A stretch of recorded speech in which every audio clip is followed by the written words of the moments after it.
In this video, we're going to talk about the Jones Hovercraft, the little brother to the Ultracraft. It's got a little bit different construction to it, so it is heavier. Now they did reprofile the core this year to give it more torsional snap and response. Basically, this board slays snow. It's a board that you can go out and kill pow with, ride the trees with your friends, rail a hard carve if you get on a groomer with it. It's one of those decks that the shape, the camber profile, the flex pattern all add up to better powder flotation and a better overall ride. You ever been on a hovercraft there, John? We need to fix that this year. This board features Jones's directional cam rocker camber profile, which is basically a set back cam rocker. So you're going to have more rocker in the nose than the tail, and the camber zone is going to be shifted back under the back foot, meaning you can steer with the back foot, you'll pop with the back foot. It's great for powder and it's great for free riding. Let's talk about the hovercraft. You look at this thing and you know right away it's going to have a directional flex. Softer nose, stiffening up to a stiffer tail, with a little bit of torsional flex, but not an overabundance. The way this board's designed, it's going to be stable. It's a little bit wider of a platform. It's designed for chunder busting, getting out there, riding variable terrain powder. You know, it's one of those boards that's not going to have a lot of chatter. It's going to just plow through anything in its path. All the pop and snap of this board is coming from the back foot. You're going to engage it from the way the camber profile is and initiate it off that tiny little tail.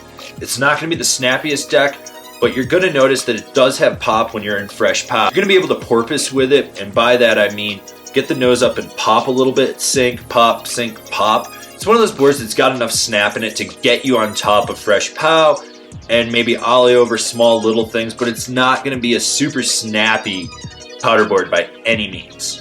Not going to lie, didn't like buttering with this board. It took a lot more effort than I would have liked. You've got that very minimal tail, so I mean, unless you get really up on it and kind of wheelie around, it's not going to give you much of an effect. And the nose, while it is slightly softer than the rest of the board, it still takes more effort. You really have to get out on it and leverage yourself way out over the tip to get it to butter.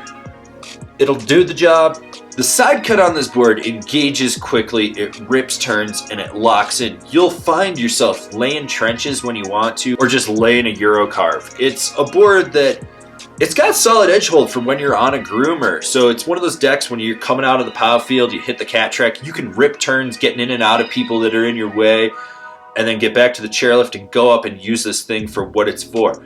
In trees, this board's actually very nimble. You can just whiz in and out, ride everything like it's a bank turn. You don't have to worry about it being one of those boards that's a little sluggish edge to edge, or for when pushing through the turn.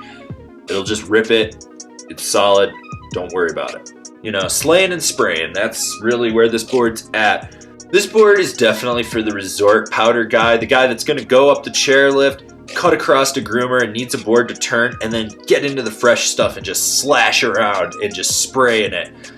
This is a really fun board. You can downsize a little bit on it. It's not one of those aggressive volume shift boards, but it's got enough to it that, you know, if you're a bigger guy, you can ride something maybe 6 centimeters smaller than what you normally would. It's time to take a look at some other options instead of the Jones Hovercraft. These are boards that fall right into the same category. The Rome Powder Division Swallowtail, the Venture Euphoria, the K2-87, the Marhar Woodsman, the Weston Backwoods, the Burton Skeleton Key. Alright, so now you've decided what snowboard you're going to get, and you're going to decide where you're going to buy it. If you're shopping local, awesome. Slap your local shop guys a high five and tell them they're killing it. But for those of you that are buying online, why don't you shop from one of the links we have down below? That way you support us and you get a deal on your snowboard. Don't forget to subscribe to our channel. That way you can see all the relevant or irrelevant snowboarding content that we're putting out for you guys. So smash that bell down below. That way you're getting a notification. And I'll see you guys in another video.